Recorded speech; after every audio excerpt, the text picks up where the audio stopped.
And then I want to also give you some tips on what I believe you should be aware of as your students make their way home, or at some point connecting with you if they're not directly coming home, if they're doing an internship or something. But so let's start where we are. So if I can go to the next slide. So,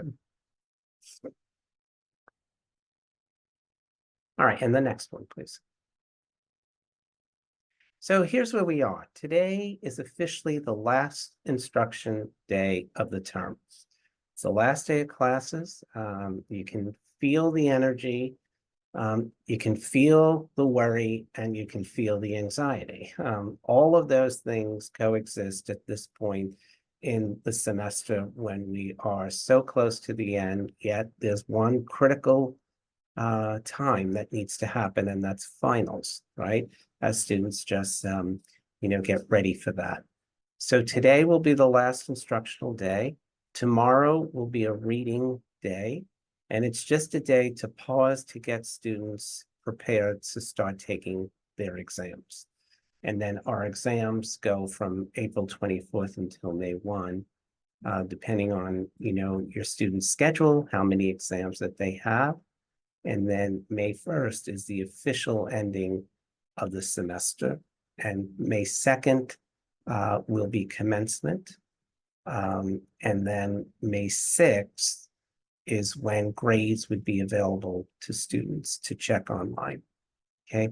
And then for those students graduating, the degree confirmation date for spring candidates is May 8th, which means that all work needs to be done, graded, and submitted so that the registrar's office can officially validate that they have indeed graduated. Okay, so as I said, so with this time comes, an intense focus on students' parts. There are students that are beginning to understand the realities of grades in terms of, holding on to something, the A, holding on to the B, in terms of that final exam. For other students, unfortunately, it might be the difference between passing the final and passing the course versus not. Okay, so it's across this continuum and across the spectrum that all of this is going on with students and stuff. It's not uncommon for students to have a bit of a meltdown at this point where they get so anxious about all of it that they, are in need of some guidance and someone to talk to. Okay, we get referrals all the time, every day, and if a faculty member or a parent is expressing concern about their student, then we would reach out to that student and try to get them in and have a conversation. So, just keep that in mind as you have conversations. If a student misses their exam for whatever reason, they sleep through it, something happens, always the question is what should be done. Okay, the first thing that should be done is the student should email their professor or their TA and explain what happened. All right, I'm sorry, and explain whatever it is. Okay, and can you and I discuss how I can make this up? Right, and then it's up to the faculty member to figure out a plan with that student. There is one makeup day for exams, and that would be next Friday. Okay, that would be the final makeup day, and faculty can utilize that.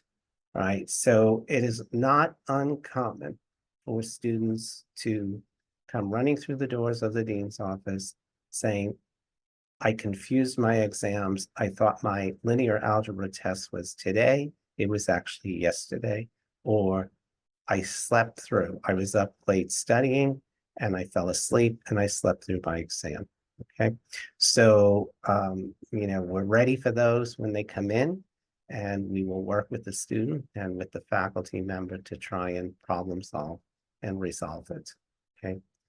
In the worst case scenario, if the student is passing the course, then what the faculty member could just choose to do is give an incomplete and then figure out a plan with the student as to when to take the exam to complete the course. So there are options, and that's, I guess, my point is I just want you to understand that there are options that can be utilized if a situation like that happens, right? But they should double check when these exams are, you know, what room, what building, so they know exactly where they're going and stuff. Okay. Next slide, please.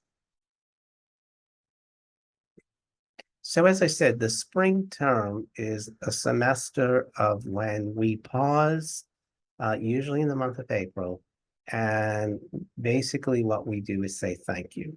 Thank you to all of our students, student leaders, engaged, involved student on campus who have gone the extra mile, who have worked with different departments, who have supported different departments in, you know, reaching our goals and making tech a wonderful place.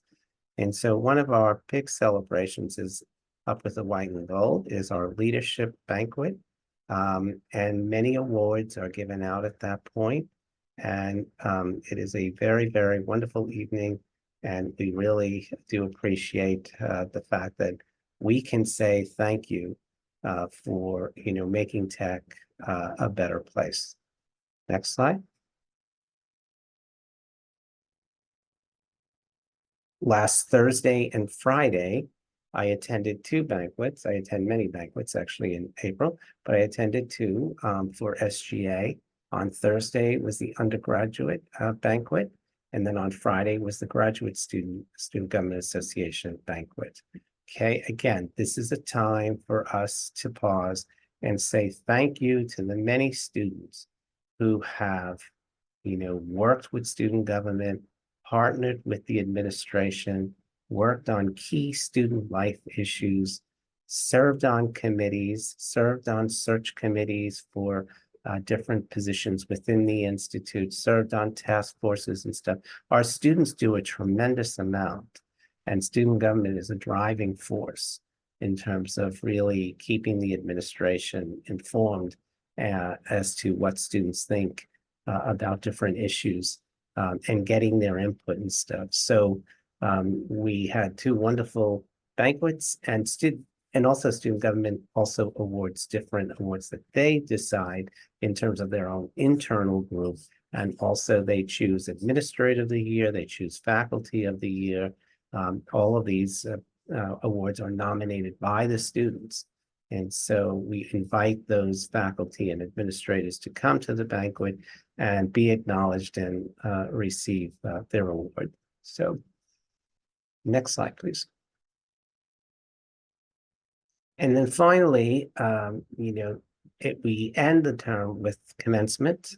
We have 4 different ceremonies. We have our PhD ceremony, we have 2 undergraduate ceremonies, and then we have a master's ceremony. We have grown so large that we've had to increase the ceremonies and also, you know, have multiple speakers and stuff for commencement. So it truly is a commencement weekend that we're involved in and stuff. Commencement is a wonderful, happy time.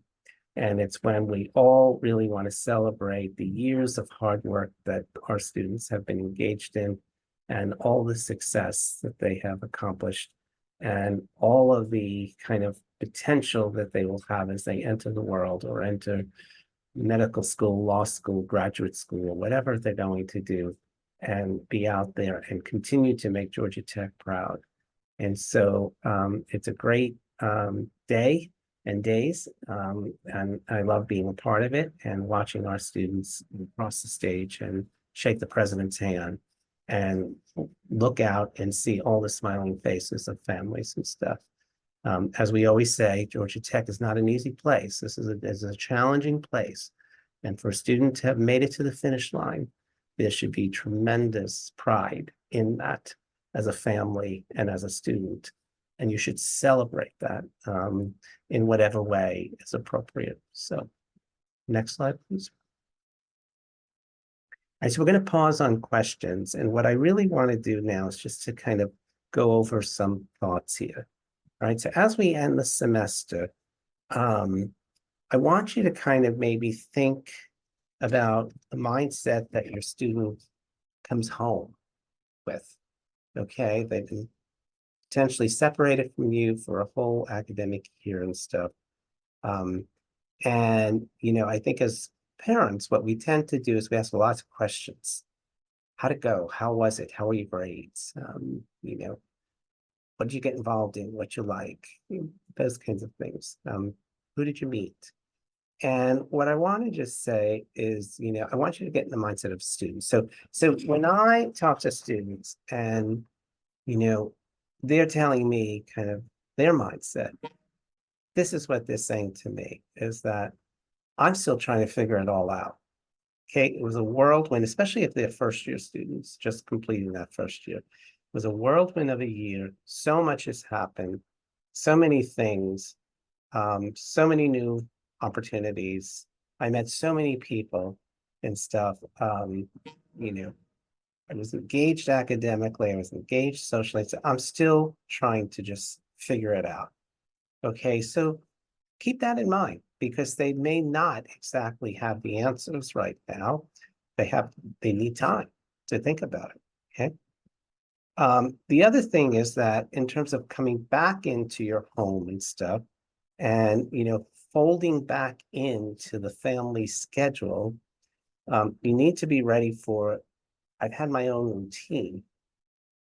Like I was in charge of my own life at this point. And so there's an adjustment period. It takes a while for them to readjust of being back home and being on the schedule of the family in terms of meals and sleeping in versus getting up. And so just keep in mind and be flexible there. I'm going to tell you that when they do come home, they're basically going to be very, very tired. Okay, because they will have gone through their finals, they will have gone through the semester, they will have packed up their rooms and apartments and stuff, and they will have made their way home. And so it can be exhausting. And so what I tend to hear sometimes from families is that they came home, he came home or she came home, and they slept for almost like 2 full days. And yes, I believe that, okay, because they're just trying to catch up and finally get a break. Okay. Also the thought that I may not want to talk about everything right now. Okay, so again, be patient, respect boundaries. And just they may want to talk about 2 or 3 things. They may not want to talk about 4 and 5, but I'm not ready to talk about that stuff. Okay. Understand, and this is important, that they still need you just differently. Okay. It's not the same anymore. You see, because they've had their time and they've learned, hopefully, to navigate much of life on their own. And they made decisions separate from you. Now, could have been in concert with you in terms of have that phone call or whatever. But it is different. Okay, any of you that have had a student go off to college and then come back, you've kind of lived through this. So what I would say is like the best thing that parents can do is to have a steady presence, meet them where they are, and stay connected. Okay, but not controlling, right? I think if you can do that, then you'll kind of get through that initial stage of transition to back home. Right? Now, for your side of it, what I would say is, expect a little bit of a different version of your student coming home. They may not be exactly the same. Okay. Physically, they may change a little bit. All right. Emotionally, they may change a little bit. Maturity wise, they may have grown and stuff. So they may not be exactly, they're not going to be completely different, but there might be some things that become obvious in terms of being different. Renegotiate house rules. Okay, if you're going to have and maintain house rules, then just kind of make sure that everybody's on the same page. If you do have a curfew while they're back in your home, then that should be known. Okay, and that may need to be negotiated. You may say midnight, they may say 1, right? But try to negotiate that out and come to an understanding, right? If they're not going to come home one night, they need to probably call you. Whereas now, if they don't go home, they're not really having to tell anybody that they're not going home, right? So these are the kinds of things that should be spoken about and understood with each other. Give them some breathing room, okay? Don't invite all of the relatives over in the first weekend that they're home. Like, spread it out, give them time to kind of settle back in and, then reconnect. The other thing is that if they've gone away and their friends have gone away to other schools, you're going to be in competition with them wanting to reconnect with their friends from home. And that's usually at the beginning too, when all students get back home. If they all go home, they're going to want to spend time with each other and reconnect. At the same time that family members are trying to reconnect and extended families trying to reconnect. So just be aware of that. Okay. Stay curious, but not critical. Okay. Talk about different issues. There's a lot going on in the world right now. And I think that, they have not been immune to that, even on the campus. And, there are things playing out and have played out and stuff. But be curious in terms of asking opinion and stuff. But let's not go into the critical place where they feel like they might be judged about something. And expect transitions. Don't expect harmony. Okay, just harmony will come, but I would say in the beginning, expect the transition. Okay, and not perfect harmony, right? And then I think finally it's like to just let them know they're always welcome home, right? That you're pleased, you're happy to have them back. Okay. But if they have younger siblings, just know that they're now reintegrating back with those siblings too. So it's a bit of a complicated kind of relationship as one inserts back in to the family and with siblings and others and stuff. So I would say that in my experience, the most easy transition is with their pets, who are thrilled to see them and they're thrilled to see their pets. And that usually is probably one of the easier ones. But, these are things that I just ask you to maybe be aware of, think about. And again, I want to just say that I truly do appreciate you sharing your students with us. They are wonderful, wonderful students. They're smart, they're caring, they're concerned about each other. Their loyalty to Georgia Tech is just unbelievable. Okay, and I also want to just say that, not every student has a wonderful experience, okay, or a wonderful year. Things happen, things come up, okay, life happens. And so, not everybody's going to come out of this year like feeling great and wonderful. Okay, it may have been a very, very challenging year for them. And, what I would say is this, as the parent, you want them to reach a point where they can share that with you and tell you more about that. Okay, but give them some time, right? But let's not go with the assumption that everything was just terrific, right? Because I sit with a lot of students that that's not the case, right? But they're trying very hard. Finally, I would just say, please do not start with the first question of grades. Okay, let's not go there right away. Okay, just put it on pause a little bit. Or for those in the state of Georgia, let's not go right to the question of scholarships.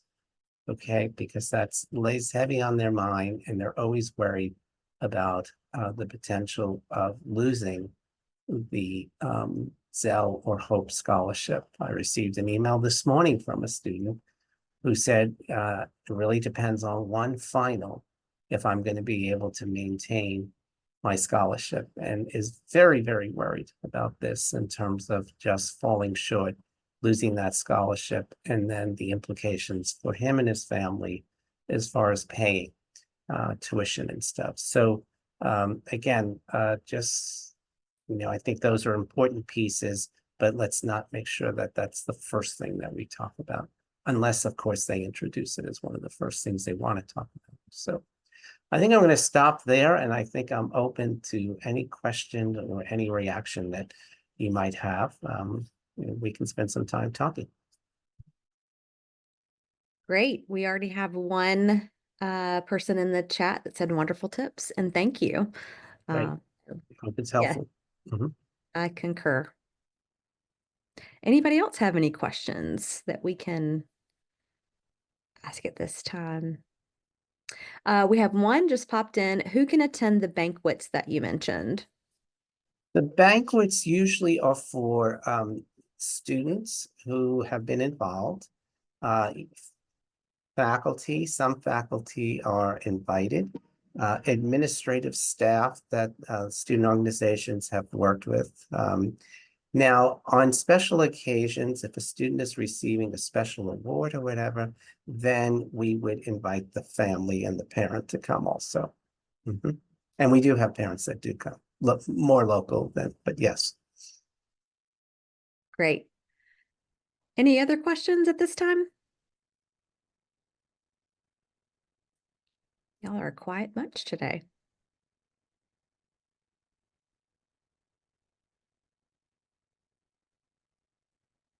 All right, I think we got a couple. Let's see. Thank you for being concerned for the whole student. Great reminders, and that the GT student is very self-motivated. And thank you for a great first year. Another question, an actual question. My daughter is very stressed because she did not get any classes she wanted. She went on when it was her turn, so she does not feel it was her fault. And any suggestions are welcome.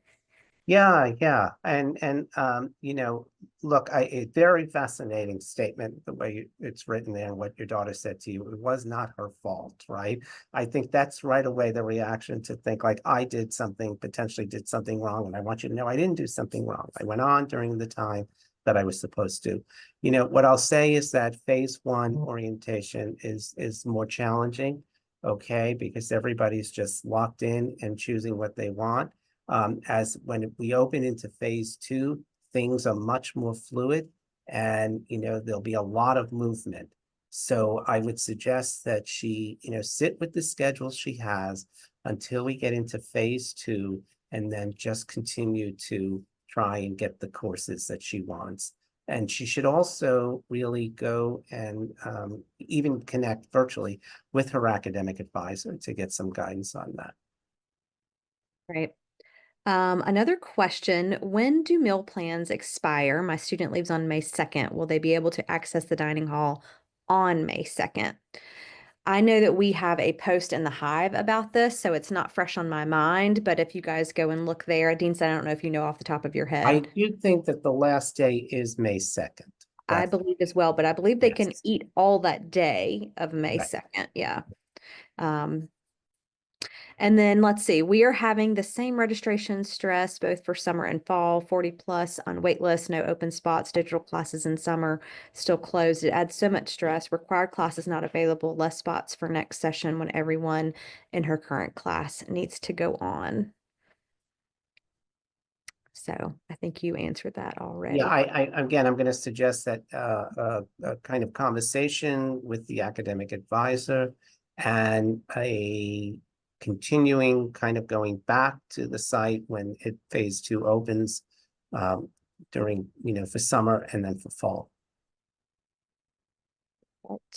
Um, Let me just say that part of the whole thing with college is that it is tough because one of the things you have to deal with is the fact that you can't control everything, and you have to learn how to live with the uncertainty of something until you can figure it out. And I think that is tough. I want to admit that a lot of students struggle with that.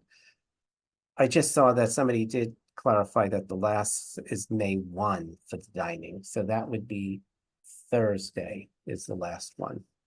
So Yeah, thank you, Elizabeth. Let's see. We've got a question about the housing process change for the next academic year. Do you know how those changes will affect spring housing process for students who will be doing a fall study abroad? How difficult is it to get on campus housing for the second year?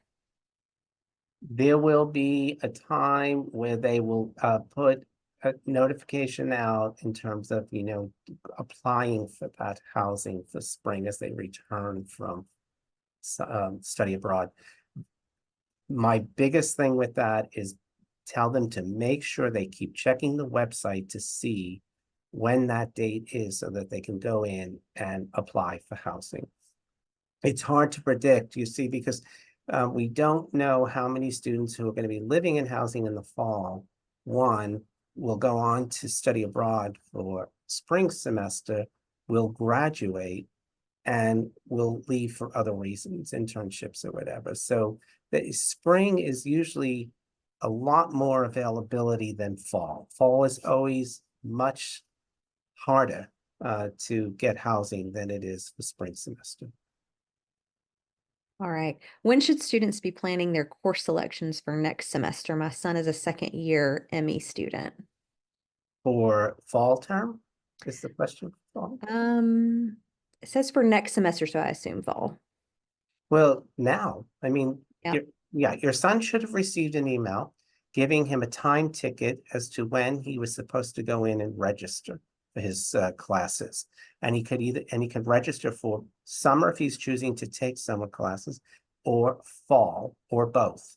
Okay, but that's happening now, or has happened depending on his year. So I would suggest that you just make sure that he actually did that. If he didn't, he needs to immediately check with his academic advisor. Yeah. Okay. Let's see. When will my daughter know if she's approved for the late Saturday checkout of her dorm? She should probably just go down to the main office of the building that she lives in and ask them directly.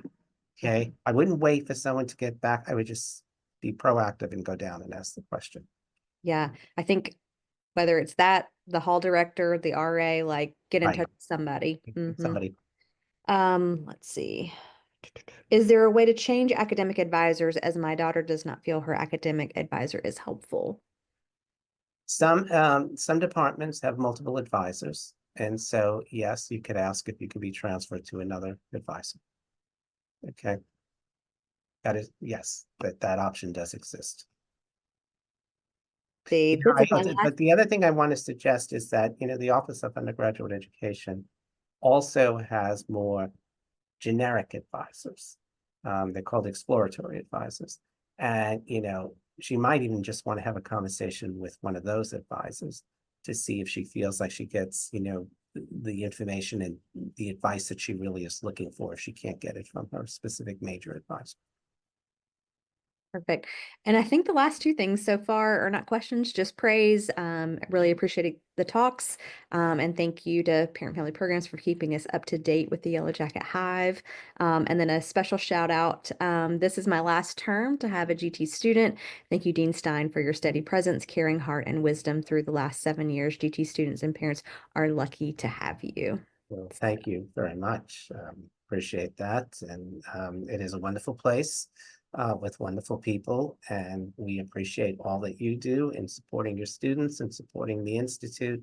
And, we're all in this together. So thank you for that. I appreciate it. Any last quick questions that we can answer before time here? I think we hopefully we've answered everything for y'all. But of course, if you think of something after this, you can always reach out to us at family@gautech.edu and we'll be happy to answer those questions for you or pass them along to Dean Stein if there's anything specific to him. But I don't see any more questions. So Amazing job. Thank you so much for sharing with us these tips, and thinking about the transition home this summer, as well as honoring this past semester and all the great things that happened here. So thank you, Dean Stein, and Well, thank you, families, for joining us today. very good. All Take right, care. Bye. everyone, have a great day.